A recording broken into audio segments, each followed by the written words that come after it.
বাংলাদেশের কিছু জারজ সন্তান এই জিনিসটা বুঝে না যে এই ওসমান হাদির মতো এই গণঅভ্যুত্থানে এই হাদির মতো 2000 হাদি মৃত্যুর পরে কিন্তু আমরা এই গণঅভ্যুত্থানে আমরা জয়ী হতে পারছি। একটা গোষ্ঠী মনে করতেছে হাদিরে যদি মাইরা ফেলতে পারে তাহলে মনে হয় যে তারা সফল। একটা দলের কালো শক্তি হয়ে দাঁড়াইছে। হাদি মারা গেলে যে লক্ষ লক্ষ হাদি দাঁড়িয়ে যাবো এটা কিন্তু তারা টের পাইতেছে না।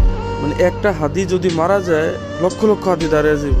যেমন এক আবু সাইদ মারা যাওয়ার পরে লক্ষ লক্ষ আবু সাইদ যেমন দাঁড়িয়ে গেছে তেমন হবে। আমরা দোয়া করব আমাদের হাদি যাতে অতি দ্রুত সুস্থ হয়ে আবার আমাদের মাঝে ফিরে আসে, আবার আমাদেরকে নতুনভাবে নতুন গর্জনে নতুনভাবে চাঁদাবাজের বিরুদ্ধে সন্ত্রাসদের বিরুদ্ধে দেশ স্বাধীন করতে সাহায্য করবে।